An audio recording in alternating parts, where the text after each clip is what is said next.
All right. We're still waiting on a couple of panelists, but just to to have respect for all of your time, I think we'll go ahead and start. And hopefully the other two panelists will be able to join. All right. So thanks everyone for joining. Hopefully my audio is working well. Welcome to our webinar titled State Examples of Comprehensive and Affordable Cooling Strategies. As you might know, this webinar is part 3 of a series titled National Cooling Standards Initiative of State Energy Office Seminar Series. And the series is co-hosted by NASIO, the Center for Energy Poverty and ClimateWorks. My name is Liepa Bracilite, and I'm a Senior Program Manager on the Buildings team at NASIO. Please note that this webinar is being recorded, and the recording and the slides will be uploaded on the website of the Center for Energy Poverty and Climate in the next few weeks or so. Please remember to keep your microphone muted if you're not presenting. Next slide. And as mentioned, this session is the third webinar in a 4-part series that's happening over the months of June and July. There will be one more webinar from the series after today, and it will be about funding and financing the energy transition and cooling solutions. The webinar will be on July 2nd at 1 to 2:30 p.m. Eastern, and I'll be able to share the registration link later in the chat. Also, past webinar recordings and slides can be accessed on the Center for Energy Poverty and Climate's website. And at this point, Lena or Mark, if he's on the call, would any of y'all want to add any more background information on your organization or this webinar series? Please go ahead.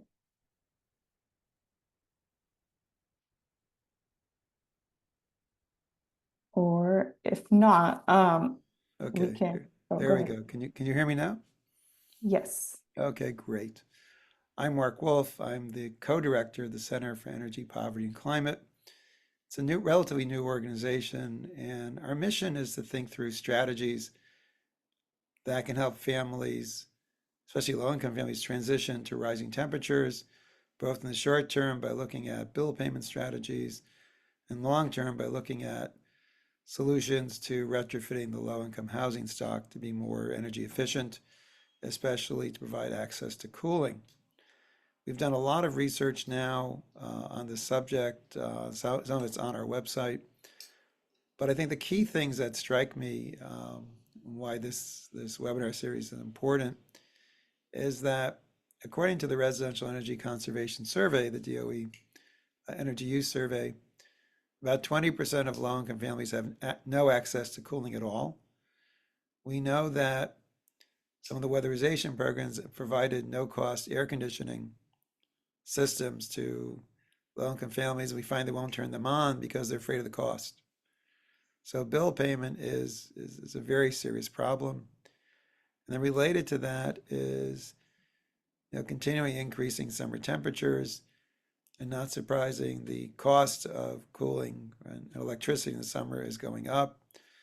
We just finished a survey where we estimated that the cost could go up as much as 8% this summer.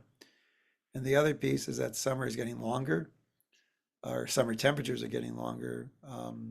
September is now hot enough that we think we can call it as part of now the cooling cycle from June through September. In some states, of course, out in the Southwest and the South, summer cooling can be as long as 5 months. So the kinds of things we're talking about here, especially state examples, is how do we think about helping families pay their bills, stay cool, retrofit their buildings, not make emissions worse.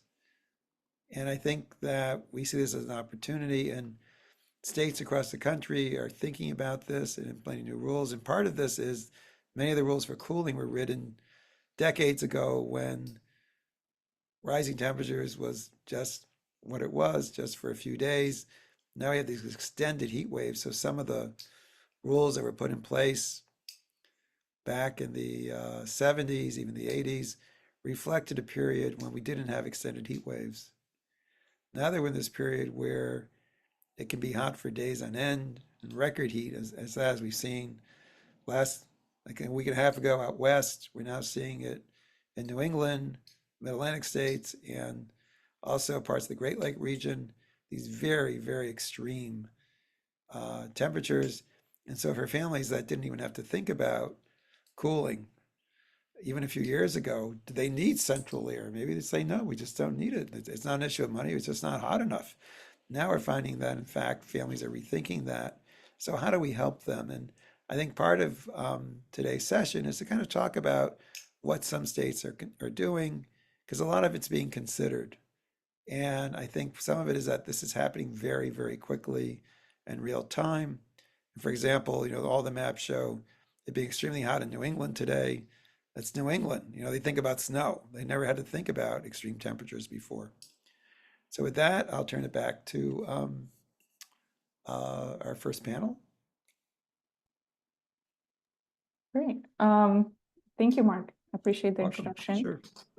And next slide, we can keep moving.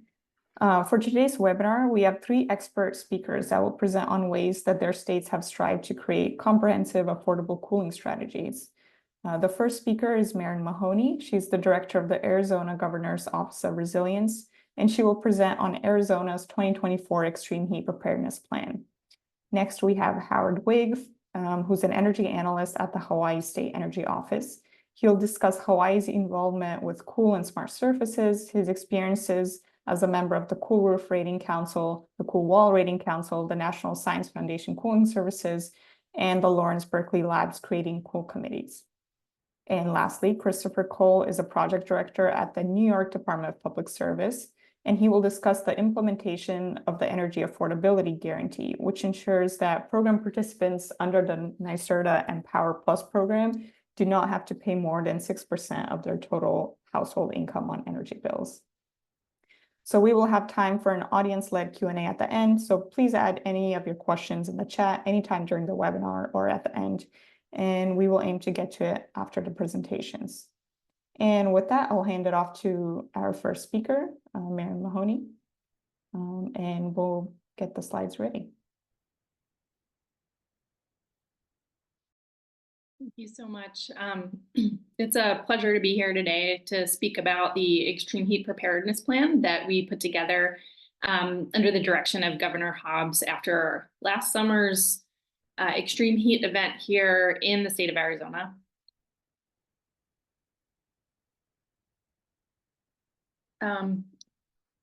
We can probably go to the next slide. I thought I'd give a brief background about what the Office of Resiliency does, who we are, and our history. So when Governor Hobbs took office just last year in 2023, she announced the creation of the Office of Resiliency within the governor's office, the executive branch. Our office unites water, land use, transportation, and clean energy policy under one umbrella, with the underlying purpose of providing leadership that addresses the compounding threats to Arizona's water and natural resources, and also regarding the impacts of the climate crisis that we're facing. We conduct, actually, can you, next slide, please. So the Office of Resiliency provides 3 functions. We function as the State Energy Office, which previously had been somewhat dormant in the previous administration. And we are also, as I mentioned just before, we also provide natural resource policy recommendations to the governor, and we conduct climate resilience planning and coordination. We work with government agencies, private sector, and community-based partners. And we are also, through our function as a state energy office, administering our clean energy programs, such as the Homes and Here rebates program, to expand job and economic opportunities, to reduce energy burden, and ensure quality of life. And next slide, please.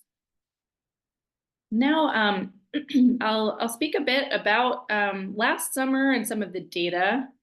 These are some data visualizations that were provided to us from the Arizona State Climatologist's Office. And this data is actually not just from last summer. It shows, so we all know Arizona is very known for our hot, dry climate, although we do have significant geographic diversity. and climatological diversity as well. But most of the state is a hot, dry desert. And if you haven't been paying attention, you might have been surprised by the temperature increases in recent years. Our maximum and our minimum temperatures have increased year over year in all parts of the state. And our heat season has become longer in duration. I know the previous speaker was just talking about how the heat season in some areas of the country are starting to extend into September. In the Phoenix area where I live, it's well into October. Next slide, please. So last July was Arizona's hottest month ever recorded in 14 of our 15 counties. Navajo County, the outlier, though, had its second hottest month on record. Interestingly, also June through September is our monsoon season. So we've got 2 wet seasons throughout the year, and the monsoon season is one of them.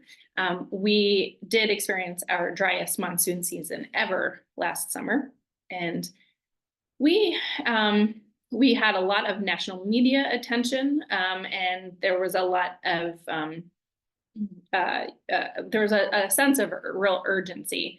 We also know now that at least 650 people died. In fact, we're seeing likely numbers more in the closer to 1,000 number. And those final numbers will be available in August. We also know that there were over 4,000 emergency room visits due to heat-related illness and also 26,000 cooling center visits. We have a network of cooling centers here in Maricopa County, as well as in the Tucson area, and it's starting to expand, which I will get to a little bit later in the presentation. So we know those numbers now, but back then in the governor's office during this time, we were hearing from a number of stakeholders and partners, our legislators, county leaders and others, community leaders and others, that there was a real notable increase in a need for more resources and an emergency response. But at the same time, we were regularly convening our key state agencies, and including our Department of Emergency Management and Military Affairs, to hear their updates and to understand what the response on the ground was. But we were told that those community lifelines, which is what triggers heightened emergency response, those were not being stressed to the point of any need for increased response. So it became pretty clear at that time that there was this sort of disconnect between the needs, the heat relief needs that we were hearing, those requests from the human service providers, and then also from the systems in place that are supposed to be in there to serve the people. So then in early August, Governor Hobbs issued a retroactive emergency declaration to unlock funding for service providers. And she also issued Executive Order 2023-16, which directed numerous state agencies to address extreme heat and to work with me in my capacity as the director of the Office of Resiliency to develop an extreme heat preparedness plan, which was delivered on March 1st. And so in order to create that plan, we partnered with our local university, Arizona State University. There's a subject matter center called the Knowledge Exchange for Resilience. And with them, we held 2 state agency workshops at the campus. During those workshops, these agencies identified their gaps in knowledge when it came to heat and heat response, and how that was relevant to their mission. And then also areas of the data gaps in knowledge that we do not have and that we need to develop. And the agencies also sharpened their understanding of how they might mitigate extreme heat risks in their daily operations and how they can work across state agencies to have better preparedness and response. So all of that went into the development of the plan. We also engaged extensively with other subject matter experts and consulted with a number of nonprofit community-based community-based organizations, utilities, And we also issued an RFI from the public and received a number of substantive responses. Additionally, the Department of Health Services held its first heat summit in October, and they identified numerous agency-specific actions, which also informed the plan. Next slide, please. So the plan itself has two major sections. The first section outlines how state agencies have prepared for this heat season. And then the second section put forth some longer term recommendations for how state government and other entities can refine or revise our operations and really implement policies that are into anticipation of future events. And this document is built upon, as I mentioned, work that had already been conducted at the university level and with our local jurisdictions.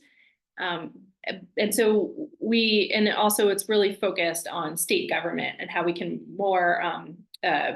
position ourselves a little bit better so that we can address heat in a more coordinated fashion. Next slide. So this heat season 2024, we're taking some of those lessons learned from last summer. We're doing things somewhat differently, and most pointedly with much greater coordination and collaboration across state agencies as well as jurisdictions. We recognize, though, that this is a long-term complex disaster that requires sustained focus and resources to protect human health and well-being. And so while our heat season preparedness for this summer is much more heightened and more coordinated, and we have developed some new tools, we understand that this is going to be a long-term process, and there's not going to be any silver bullet. This heat season, we focused on four types of heightened interventions and coordinations. We looked at shelter, energy, health, and disaster response. I won't go through all of the additional initiatives that we have ongoing for this heat season, but I will go in the future, in the future of this presentation, I'll talk a little bit about a tiered threshold approach that has been developed by the new Chief Heat Officer, and that is being deployed right now and iterated upon in real time. We are also communicating in a much more coordinated and and increasing cadence as well to key populations. Additionally, so I mentioned last summer we had a situation where we were hearing a great need, but we weren't necessarily hearing that emergency response channels were being triggered. And then this season we've implemented new protocols, which means that if you're providing heat relief and your organization needs more support, it needs more funding, it needs more supplies, that those requests need to go through emergency response channels, because all emergency response starts at the local level, and then it gets funneled up, and then so that we can make sure that the resources that are being used are being appropriately distributed. So this is a new approach that we have, and we will obviously be taking back the data and findings at the end of the heat season to see if this was a success and if this new protocol will help us have a better response at all levels of government. Additionally, the governor's extreme heat plan really galvanized non-state governmental entities. So I'll give one example. The Salt River Project, which is one of our major electric utilities here in Arizona, they conducted a study right after Governor Hobbs issued her executive order. They conducted a study of best practices in terms of utility shutoff, termination of service. And they came away with practice that they are implementing for the months of July and August here, where there will be a 2-month termination of service moratorium And they feel that strikes a good balance in between protecting people's health while also supporting them and preventing the accumulation of that utility debt. Our Corporation Commission has a moratorium on termination of service for the regulated utilities from the months of June through October. So we do now have almost entirely for the state, except for some of our rural areas, moratorium on service, termination of service shutoffs for July and August. Next slide, please. Some of the longer term recommendations fall into the need for obviously increasing our supply of safe, affordable housing, adapting and updating our emergency response, which I have touched on, providing stable funding and uniform and sort of professionalizing, if you will, our cooling center networks. Right now, our cooling centers are really, if you're a church and you want to open your doors up to the local community, that qualifies you as a cooling center. And those funds, usually almost all of the cooling centers really run on a lot of donations, whether they're in kind or whether they're just cash donations. And we're finding that has worked in the past, but in recent years, as the need has really greatly grown and increased, we need to have a much more standardized approach and a more stable funding. So that there's a lot of focus on that cooling center network, making sure that those cooling centers stay open longer, and that they can operate with solvency.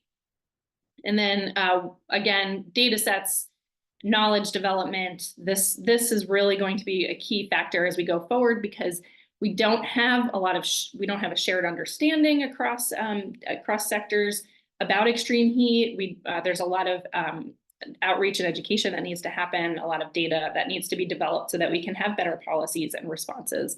And we also identify the opportunity for this workforce development angle here too. We need heat-ready workers in emergency rooms. We need heat-ready people in state government. So in a number of areas, we see this as an opportunity. Next slide, please. So Governor Hobbs has, this is just a couple of the actions that Governor Hobbs has instituted after the development or publication of the Extreme Heat Preparedness Plan. LIHEAP, the LIHEAP allocation, Arizona is one of the states that has never received our fair share of LIHEAP allocations, even after the formula funding recalculation. So Governor Hobbs has sent a letter to our congressional delegation urging them for greater advocacy and action on this issue. So we're working with our congressional delegation and exploring opportunities to really bring this issue to the fore in Congress. Mobile home resident protections. We know that residents of mobile homes are disproportionately impacted by extreme heat. That shows up in our indoor heat illness and death data. One of the actions Governor Hobbs took this legislative session was to sign protections into law for tenants of mobile homes. These protections prevent mobile park owners from prohibiting cooling accessories being installed, like air conditioning units or awnings. And then she also appointed the nation's first state level chief heat officer. A number of municipalities have chief heat officers or chief heat mitigation officers or similar titles. City of Phoenix has Dr. David Hondula, who's been a leader on this issue. And now at the state level, we have Dr. Eugene LeVar, who is an epidemiologist as well as a medical doctor. And he has been working in health preparedness since 2012 with the Department of Health Services, and has really stepped into this role with relish, and has been doing a wonderful job of coordinating across state agencies and across jurisdictions, and ensuring that we're having a much more coordinated response and more communication in general. And then, let's see, I only have a couple more slides. Next slide, please. I wanted to highlight the tiered thresholds. So Dr. LeVar has developed this tiered threshold system because one of the recommendations that came out of the extreme heat plan was the identification that we lack a shared understanding of what it means to have extreme heat, which can be especially challenging here in Arizona. One of the definitions that was being used was 90 degrees or above, which in Arizona, that means over half of, in certain parts of Arizona, the most populated parts, that means over half of our year is in extreme heat. And so we recognize that we need to have a better understanding of what it means when we talk about heat and extreme heat and heat events, because without that, that is detrimental to our ability to provide that really coordinated response. So, so having that, as we developed a shared definition, we recognize that finding a single point of intervention really proved to be impossible and contrary to how we want to approach this long-term complex disaster. So for this summer, Dr. LeVar worked with stakeholders and to develop this tiered approach, and that guides our various partners, including our Department of Health Services, in a more coordinated response.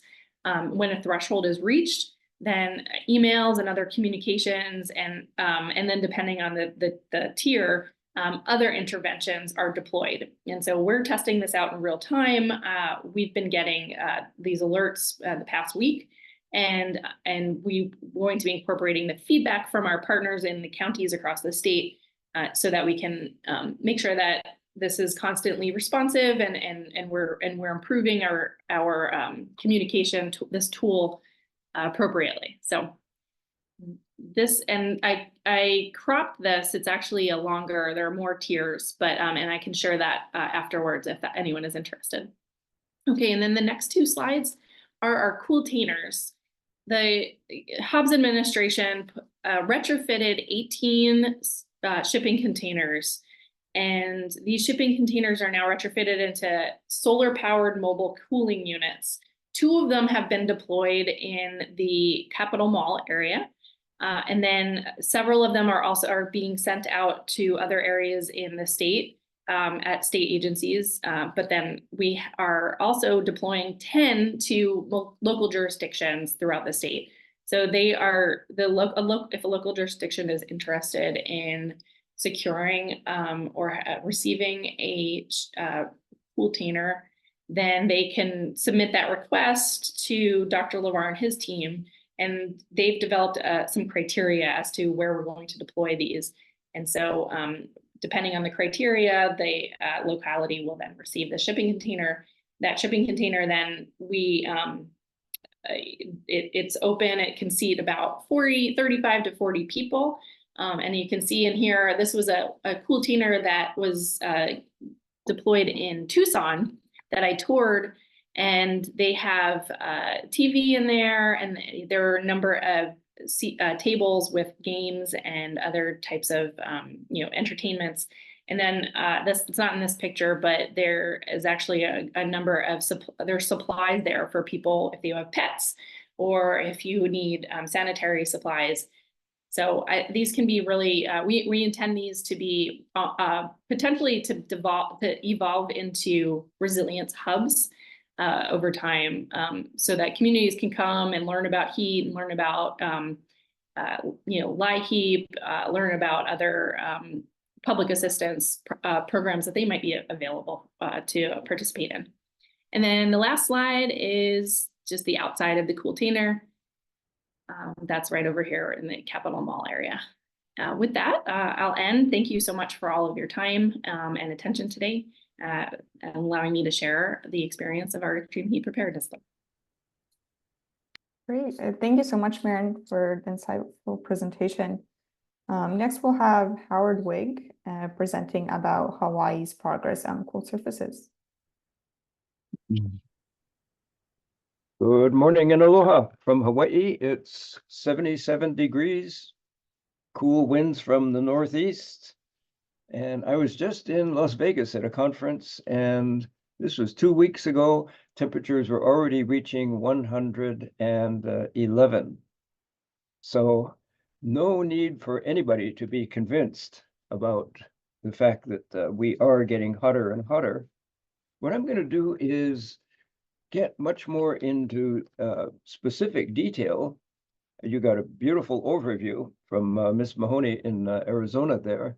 And I'm going to assume that all of you are already converts to the fact that we need cool roofs, cool walls, cool surfaces as one mitigating factor against the warming that we are all experiencing, especially you folks.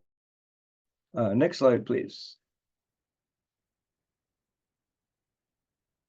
So my approach in getting cool walls, cool roofs onto walls and roofs is to incorporate them into energy codes. Hawaii was the first state in the nation to have cool walls rewarded as a heat mitigating measure in lieu of insulation.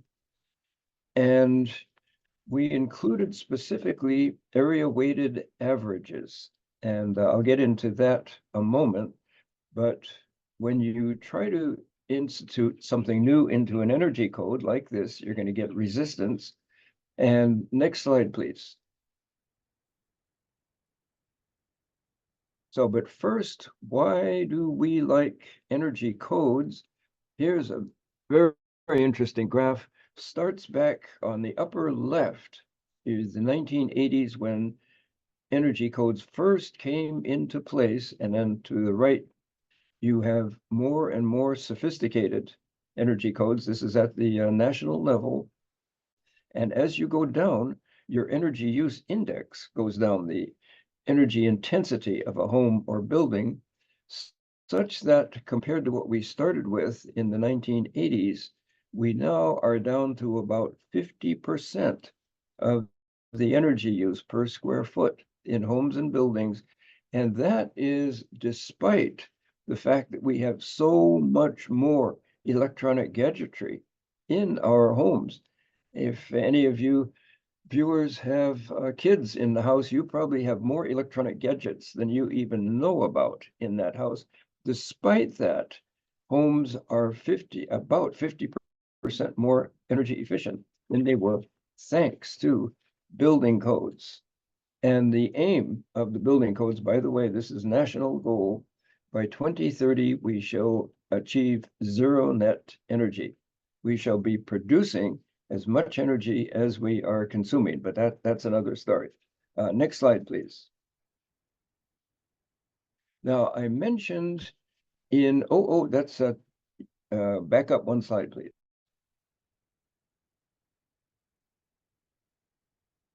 Back. Should say area. Nope. Can you move backwards, please? No, let's see. Back there. Oh. Energy codes strategy. Don't do it. Next slide. That's it. Thank you. Okay, now the first wall of resistance you're going to find in trying to promote cool walls and windows into building codes is the architects. They say, I don't want my building or my home all white. I had the privilege of walking a brand new subdivision with the developer, and he was pointing out the nice features of the homes, and he said, we have a full-time colorist, and that person, when they're designing neighborhoods with new homes, that colorist said, we want this color for the roof, this color for the eaves, this color for the frames around the windows, this color for the walls, the porches, the poles, everything. It must be all color coordinated. So this is a major point with architects. And I think in Honolulu, our new buildings are multicolored. You have a streak of yellow here and a streak of gray there and so forth. So the idea with area weighted average is You can have your darks, you can have your lights, as long as your average solar reflectance is X, and we'll get into what X is shortly. But you need to, in your legislation, include area weighted average. Next slide, please. Another selling point for homeowners could be that cool walls and roofs are not very expensive if you treat it as a do-it-yourself project. Cool walls, all you need is long-handled rollers. Now, cool roofs is another iffy subject because the 5-gallon pails weigh 55 gallons. And to get that up on a roof, you probably need some help, or maybe you just want to hire a professional to apply a cool roof to your home. But that is another way of keeping the cost. Next slide, please. Okay, now this is what I call the upward spiral. You have your cool surfaces, which reduce the surface temperature of the roofs and the walls, which in turn reduce the temperature of the interior living spaces, which in turn reduces the AC load, which in turn reduces the peak load, and the utility bills go down, keeping dollars in your pocket. And finally, the greenhouse gases that are used to produce electricity in the first place, they fall also. So everybody wins from a cool roof, cool wall standpoint. Next slide, please. And resource efficiency. This is something we in the codes world look at very carefully. At least one party that I deal with claims that the embodied energy of all the cement, the glass, the steel that goes in to building homes and buildings is equal to the amount of energy that is consumed by that building over its lifetime. That may be an exaggeration, but the fact is that there's a heck of a lot of embodied energy in there. Where do cool roofs and walls come in?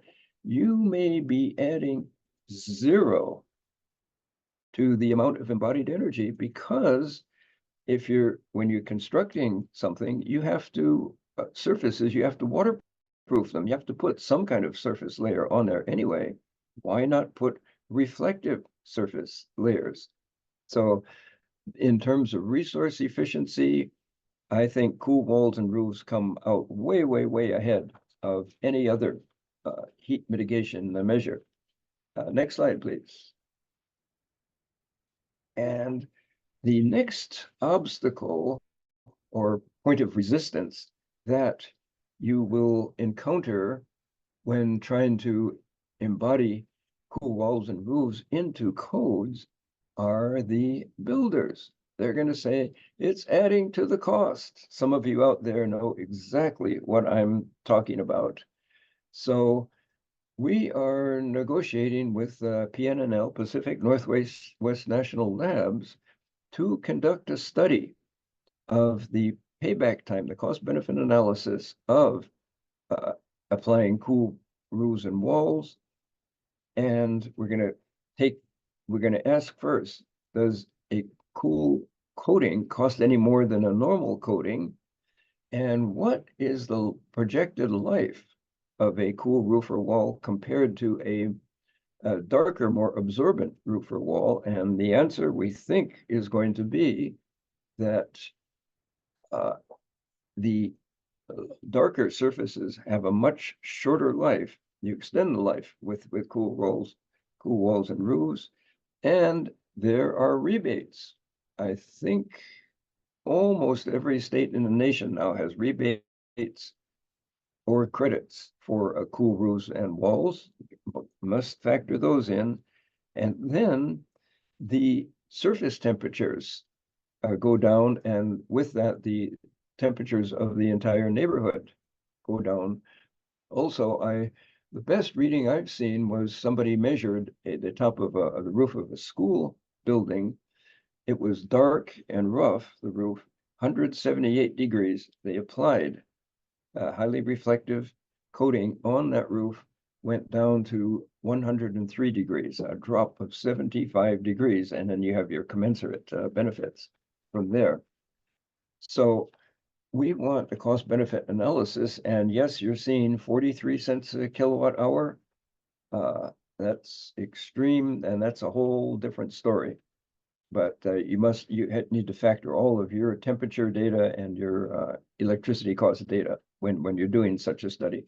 And once we have that, we will share it with our partners, and you can use that as a model and then plug in your own specific data. Next slide, please. And just a point of clarification, for years and years, when we referred to cool roofs, we referred to Energy Star roofs. Well, it's not common knowledge, but Energy Star discontinued rating cool roofs in 2022. So we cast around and decided that the best substitute for that was California's Title 24, which has these specifications, as you see. And here it is on the next slide, please. This is Title 24, and as you see, it goes for all climate zones in California. And you have to have, or you can have, a aged solar reflectance of 0.63, minimum emittance 0.75. That 0.4 is an accident there, apologies, or a minimum solar reflective index of 75. And we worked with the Hawaii Roofing Contractors Association, and they were fine with this. And we've been living with this standard for many, many years. I have not heard one peep of resistance. And I serve as a judge for new buildings among roofers, and every one of the new or renovated flat commercial roofs is just snow white. It's just state of the art anymore. Next slide, please. And definition or incorporating cool walls into codes, legislators don't like to be the first. They say, well, where's the precedent? Where's the precedent? And we do have one precedent in the form of ASHRAE 90.1, which specifies that in climate zone 0, America doesn't have, well, so far doesn't have any climate zone 0. That's extremely hot, applies basically to the Mideast. You must have a cool or a wall solar reflectance of 0.30. So there's a precedence. You can say, ASHRAE's done this already. We're just going to modify it for our jurisdiction or our state. Next slide, please. And let's get into the specifics of Hawaii's Energy Code. Again, we were the first to incorporate cool walls in there. And the basis is IECC 2018. Next slide, please. So this is our only commercial building issue, where when you're replacing a flat commercial roof, the National Code calls for you're insulating the roof to specifications as if it were a new roof. And I immediately got calls from the Hawaii Roofing Contractors Association saying, Howard, this is going to double the cost of re-roofing. So we sat down and asked ourselves, okay, what do we do? So we said that in lieu of installing all that insulation, you could have at least one of the following: Energy Star. This isn't, when we update this, we're going to go to Title 24, Energy Star or Radiant Barrier or attic ventilation. And then you make sure that you actively exhaust the hot air that accumulates in an attic. And then also the old cool roof requirements there. So this is what we are offering for re-roofing in commercial buildings. And from what I see and what I hear, what I don't hear from the roofers, it's working out just fine. Next slide, please. Now we get into residential. Hawaii has something called the tropical zone. And if you're familiar with IECC, you'll see that the tropical zone options are right in there. And what we do is give options. In working with builders, they say, we like options. Tell them we can do A or B or C. And here's a couple of examples of that, where you can do R19 plus some factors, or again, Energy Star, or just oh, let's see, that's based on R13. We don't need as much insulation in Hawaii, or install R19. It works just fine. Give people options and work with the builders to keep costs down as much as possible. Next slide, please. Here's another option that we offer: points. You must achieve, if you follow this, you must achieve 0 points. And for roofs, the way to get compliance is R19 plus cool roof membrane or radiant barrier. Or here's a case in point, just R19, you get minus a point for just having R19 in the roof. So you have to make it up somewhere else. Or you can have R19 plus ceiling insulation plus attic venting or radiant barrier. And then we get into wall insulation, R13 plus high reflectance walls. And the reflectance there is 0.64. That's outdated. We're going to bring that up to Title 24 when we do the revisions. Or wall R13 wall insulation. And here's another one: high efficacy lighting and Energy Star appliances, or R13 wall plus exterior shading. And we have ratios for the shading factor. Just to give, we tailor this to Hawaii's mild climate and offer these options, and the builders are happy with this. Next slide, please. And for alterations of residences, instead of, again, installing insulation as if it were a new home, we can either do R13 or cool roof requirements, or go to the commercial specifications. Or that would be R30 or R19 cavity insulation, or the cool roof requirements in section C402.3, and that reflects back to the Title 24 specifications again. Next slide, please. Or we have even more options, because this was a contentious issue. You can do, again, we need to update this Energy Star compliant: roof covering, radiant barrier, or ventilation, or a couple of the exceptions in the commercial section of IECC 2018. And I believe that's it. Next slide. Yes, here's a nice photo of Hawaii.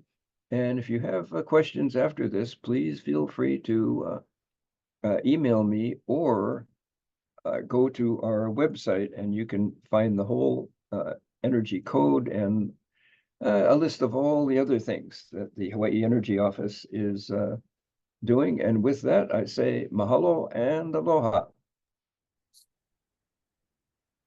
Wonderful. Thank you. Thank you, Howard, for your presentation and the insight on the cool surface code development in Hawaii. And next we'll have Chris Cole presenting about what's happening in New York with the Empower Plus program. Thank you. Thank you, and thanks everyone for taking the time, and thanks to Maren and Howard for teeing up some of the policy and technical considerations that that are happening kind of within their states. One of the things that we're working on here in New York is the development and rollout of a pilot program, which we're calling the Energy Affordability Guarantee Pilot. So this will be a little more focused on kind of like implementation, to help support lower income households afford their energy bills when they electrify their homes. And maybe kind of the other kind of piece of context here is, in New York, as you all know, we're kind of obviously focused on, the costs of heating homes, but as Mark, kind of said earlier in this meeting, we've become much more focused on the costs to cool homes and providing access to cooling for vulnerable households. And so, we're kind of thinking about this pilot as an opportunity to help us advance strategies that can help, increase adoption of heat pumps in low-income households for those purposes, for heating, cooling, and the other benefits that electrification can bring. Next slide, please. So I just want to give you guys a little bit of context before jumping in on the detail. So in New York, we have some pretty ambitious climate and energy goals, really focused on cleaning the electric grid, decarbonizing the economy, and ensuring that underserved, frontline, disadvantaged communities are part of the clean energy transition. And so we have a lot of kind of big goals that we need to achieve by 2040 and 2050 related to decarbonizing the economy. So we can't do that without addressing greenhouse gas emission reductions in the residential space, and especially for lower income households. Nearly half of New York State's population would be considered low or moderate income. If we look at those households with annual incomes that are below 80% of the area median income. So this is like a really big and important segment of the market for us to address. We also have a lot of challenges when it comes to electrifying homes. So not only kind of the first cost, these are costly projects, but ongoing operating costs, structural deficiencies, health and safety issues, right? Like provide a number of barriers to electrifying homes. And we also don't have a lot of good information in terms of what it costs to operate or to heat and cool a home with a heat pump. And so part of this pilot that I'm going to talk to you about is intended to help us gather those insights. And the Energy Affordability Guarantee, which is the pilot, is essentially intended to allow us to electrify homes, but provide a backstop to mitigate any sort of energy burden impact for those households. Next slide, please. So kind of at a high level, I'll just talk you through kind of the pilot, where it came from, and kind of some of the key aspects, and then we'll dive into those a little bit deeper in the next few slides. So in 2023, our governor, Kathy Hochul, proposed this Energy Affordability Guarantee in her State of the State address. It was, at the time, intended to kind of help us advance solutions to electrify, right? We received $50 million in our last state budget appropriation to help fund the guarantee. And from a procedural kind of perspective, the Department of Public Service staff, my team, we filed a staff report, or a straw proposal, if you will, for what the guarantee should look like on May 15th. We put that out for public comment, with the comment window closing on July 15th. And ultimately, we'll have an order from our Public Service Commission that sets forth the pilot, and puts DPS staff in a position where we're having to implement the pilot. In New York State, we have a number of energy efficiency and weatherization programs. One of them is called Empower Plus. This provides no cost energy efficiency upgrades for low-income households, and subsidized upgrades for moderate income households.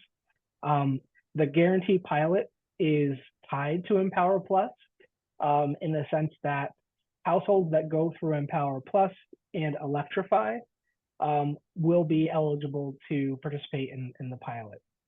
The other thing I'll mention that I don't think we've kind of laid out here and might be helpful for context, Empower Plus was also provided with funding out of the state budget to electrify homes. Typically, Empower is funded through ratepayer funds, and we typically don't have the room in the budget to fully electrify projects at no cost. And so, there's a $200 million allocation to Empower Plus in order to fund the electrification work. Looks like we're having a little bit of technical difficulty, so I'll just kind of wrap up here before diving into the details on the pilot. The other two kind of big considerations here for this pilot is it's actually going to be in place for 15 years. The pilot itself, we're hoping to wrap up much sooner than 15 years, because who runs a 15-year pilot, I guess, is the one point. And we'll talk more about, how we're kind of thinking about the 15 years in just a minute. And then the other kind of important piece here is the guarantee itself. So the guarantee is an incremental bill discount that would go to low-income households if their energy burden spikes above 6% because they're operating a heat pump. That guarantee can be transferred to new tenants within a property if the original tenant moves. Next slide, please. So in terms of the objectives that we have here with this pilot, we, as I mentioned, want to mitigate the increase in energy burden that a heat pump could cause. In New York State, most of our low-income households, I want to say 60%, heat with natural gas. And so that has a much lower cost to heat the home than heating with electricity. And so we are concerned a bit about, the potential for an increase in energy burden tied to heat pumps. We also want to use the pilot to collect information that can help us build a broader strategy for creating access to heat pumps for low-income households. And then, as important, we also want the process that we go through here to essentially develop a customer-specific energy burden and apply a tailored bill discount. We want that process to inform how we approach our other low-income bill assistance programs.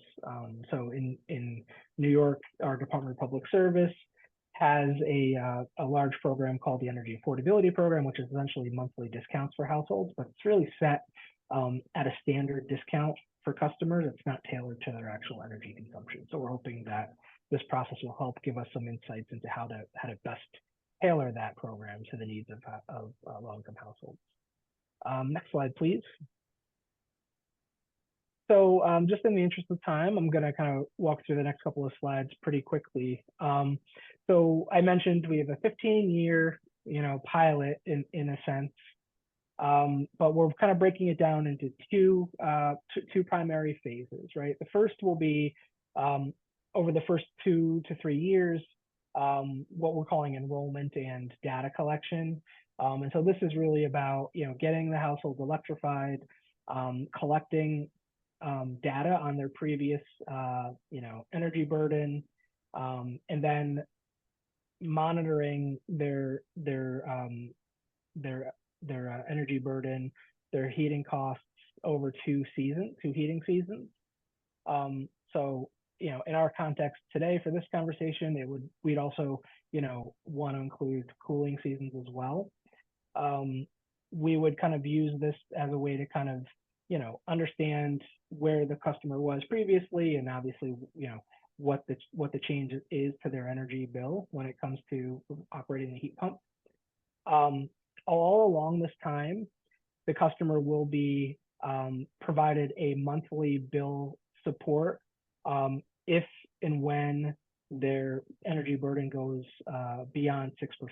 So 6% energy burden is our New York State energy affordability policy. So we're really kind of striving to keep those households at a 6% energy burden or below. Phase 2 is essentially energy burden maintenance. So for the remainder of the 15 years, the useful life of the heat pump, we are going to be providing this guarantee. And so we'll have monthly monitoring of data. We'll be asking participants to recertify every year to make sure they're continuing to be income eligible. And we'll have a lot of data collection and reporting, as I mentioned, that will help us build insights on how best to do this work going forward. We're currently looking at around 1,000 households that would participate in this pilot, but we're still evaluating the potential of maybe adding some additional households. Next slide, please. So when we think about the guarantee itself, what we've laid out in the staff report that I mentioned is a proposal that the guarantee be calculated for every participant on a monthly basis over the first 2 years of the pilot. So that's really intended for us to do no harm right through this pilot, make sure that we are keeping tabs on what the actual bill heating / cooling bills will be for these households, and making sure they're not exceeding 6% energy burden. The one important thing to mention here is if a household doesn't reach 6% or isn't over 6% energy burden, they wouldn't receive a guarantee payment in that month, right? So it's really intended just to be a backstop. So we're also expecting that after the first couple of years of the pilot, when we actually have a baseline and we know what to expect, or have a better sense of what to expect, we may think about maybe shifting from a monthly to another cadence of calculating the customer's energy burden.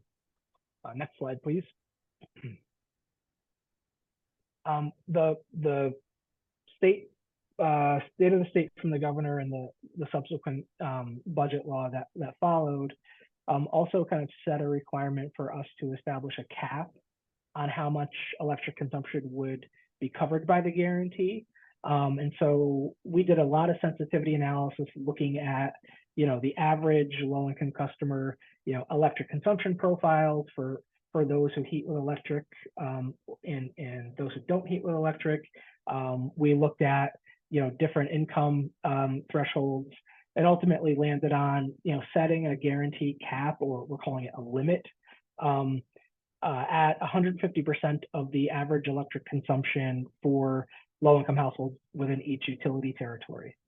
So that really is intended to help encourage households to still be practicing energy efficient behavior, but throughout this pilot, and as we've outlined in the staff report, we want to preserve flexibility. So as we commence with the pilot and start to collect data, if it looks like we're seeing a lot of participants coming up against the energy affordability cap of 6%, or they're coming up on the energy guarantee affordability guarantee limit of 150% of average consumption, we'll investigate that and we'll make changes as needed, right? Because we're still at this point just planning based on the data that we have. So we want to make sure we're flexible there. Next slide, please. So eligibility criteria, another important part, of consideration here. Luckily for us, the state budget law laid out a lot of the criteria for eligibility. So, that makes it a little easier when planning for a pilot like this, right? So participants must be a low-income household. In New York, that's 60% of the state median income, which is around $70,000 for a family of 4. We also are requiring, obviously, that they go through Empower Plus and be electrified. We also want the participant to agree to annual recertification of their income.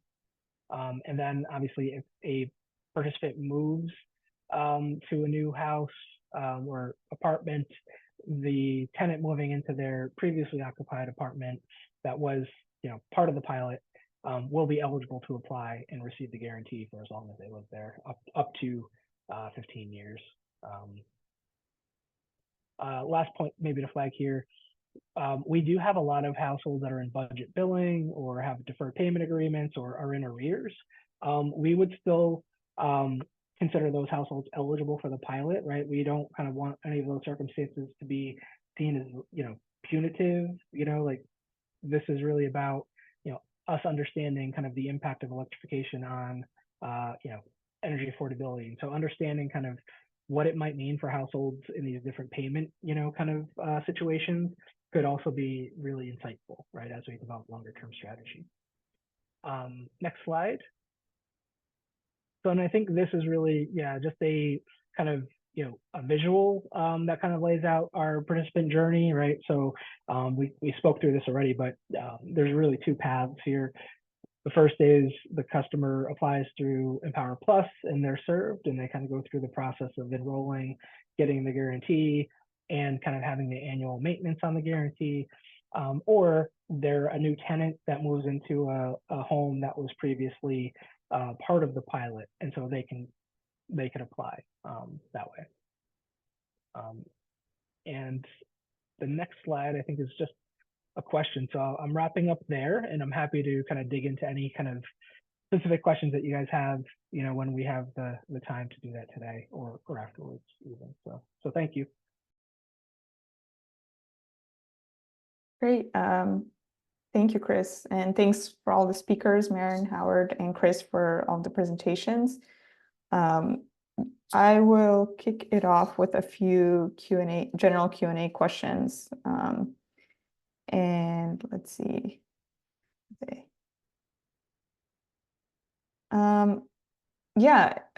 Of course, you all are welcome to add in more information that you would like to elaborate on. We do have about maybe 10 more minutes for this session. Can you talk a little bit? Got it. Okay. Sorry. Can you talk a little bit about what community engagement might look like in situations where a state is interested in developing a comprehensive cooling strategy and creating priorities within it? Or in a similar vein, what strategies has your state used to prioritize certain households or target populations? And obviously, I think many of you have already talked about that, but.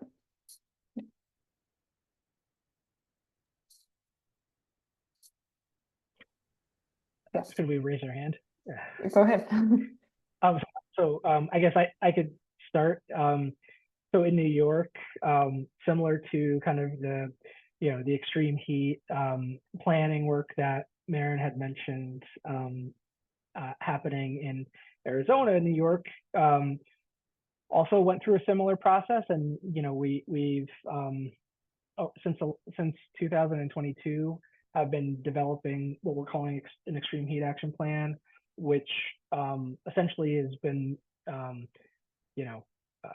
multifaceted in the sense that it's really kind of engaging both at the community level, so understanding kind of from the perspective of community-based organizations and residents, what are the priorities and challenges that they have when it comes to accessing cooling. And so over a period of 18 months, we had a number of, and this was kind of an endeavor led by 2 state agencies with support from a number of other state agencies, but we held a series of charrettes with community-based organizations to kind of inform some of the recommendations that ultimately will be included in our action plan, and had an iterative process where the recommendations were made, state agencies took them back, we kind of looked at them and figured out what's actionable, what isn't, what do we need to work on together, and that ultimately culminated in a pretty robust set of proposals that span a few different tracks. Like we have a track of proposals on adaptation planning and implementation, preparedness, communication, worker safety, built environment, and the other is ecosystem based adaptation. And so we essentially got feedback on all of the recommendations, and ultimately have we'll be launching kind of or releasing the final plan. I think at some point in the next month or so. But ultimately, making sure that when we engage with communities, we were providing compensation, right? So that was one of the big challenges that I think those of us who work in this space know. It's hard sometimes to be asking people for their time and their attention, but it's coming at a cost to them. So it was really important that we were able to kind of come up with a way to compensate stakeholders for their time, but then also kind of create lines of accountability. So when they actually provided comments and input, we, as state agencies, we're on the hook to kind of, acknowledge it and speak to it and explain why or why not we weren't able to kind of, move forward with what they proposed. I'll stop there. And I can speak to how we approached this in the extreme heat preparedness plan. So we started, I would say we started really with data. Department of Health Services has been tracking different types of data when it comes to health impacts on different populations. We know that there are people who are elderly. We know that children. We know that people in larger bodies. That those are provide increased heightened vulnerability to heat. We also know that if you're situationally, if you're working outdoors or even indoors in a non-climate controlled area, or if you're unhoused, or if you're a tenant in a mobile home, you are also at a heightened risk for heightened vulnerability. And then heightened risk in those contexts. So we're starting with that data. And then additionally, like Chris mentioned, working with the communities and the community-based organizations, the people who are really out there serving people on the ground, and understanding what their needs are and what they're seeing, and then trying to adapt our systems and services accordingly.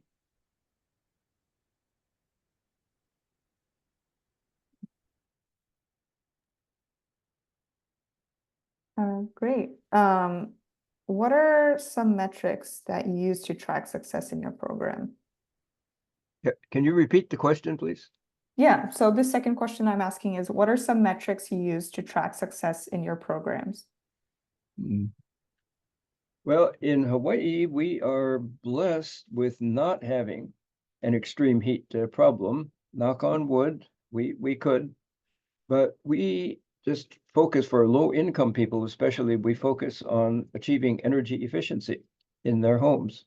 And one way we do that is to encourage ceiling fans in lieu of air conditioning.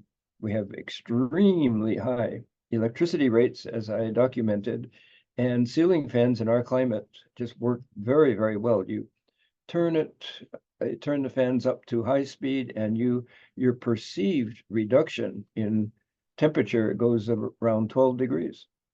So if you're feeling like you're 90 degrees, turn on that fan full blast, and you're down to 78 degrees. And so we go out into low-income communities and encourage heat mitigation measures like that. But we don't, knock on wood, yet have a heat-related crisis. So we're anticipating. And everything we do is aimed at reducing electricity bills too, so that they have more cash in their pockets. From our end, we have a metric, we have a tracker in terms of the metrics of implementation of that extreme heat preparedness plan. So for instance, one of the longer term recommendations is to encourage, and this is in the category of affordable housing, encourage heat mitigation design in our affordable housing program. So the metric for that is the number of multifamily affordable housing developments that incorporate heat mitigation design. And we're tracking that. And we've got all of those types of metrics for every recommendation that was identified in that plan.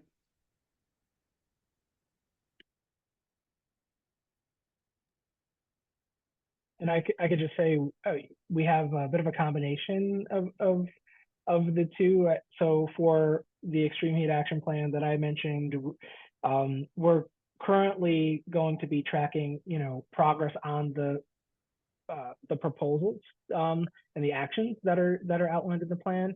But when it comes to the programmatic activities like this guarantee pilot that I mentioned, we are looking at a number of households served, energy burden, cost of projects, those sorts of things, so we can kind of ultimately make a big dent into the population that is in need of these services. Like I mentioned, we have a pretty large income eligible population in New York State, and we're constantly trying to figure out ways to kind of increase the impact of our program dollars. And so, those metrics that I mentioned were some of the key ones that we use to kind of keep track of progress and help inform our planning. Great, thank you all. And one last question. What are some next steps, potential next steps for implementing or expanding your programs?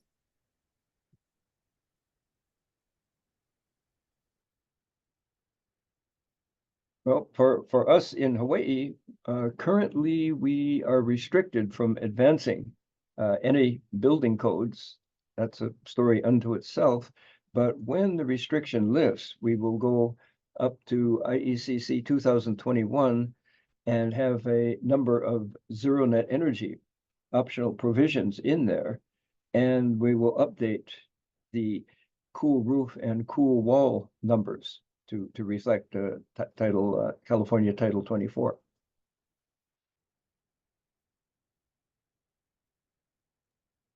I think we don't necessarily have any plans to expand our programs right now, because we're just really very much focused on implementation of the plan itself. But I will say that there are a lot of activities going on that are not necessarily in the plan, but they are very much focused on heat mitigation and heat relief. So it's just, I think the plan itself has really galvanized people and really focused people's attention on this. And so it's not only is, it's not contained within the four corners of the document. It's being expanded beyond what was originally envisioned, and we're seeing a lot of increased effort that from different state agencies and different partners that we hadn't seen before. And I think that's because just even the existence of the plan itself. Speaking for New York, so in a similar boat, with respect to our extreme heat, policies and actions, we're just kind of getting ready to implement them.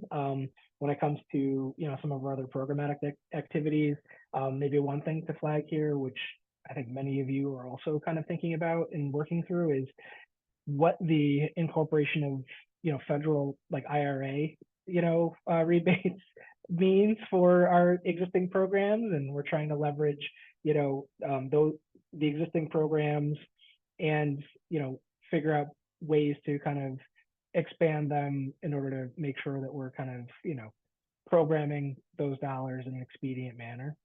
So maybe that's worth flagging.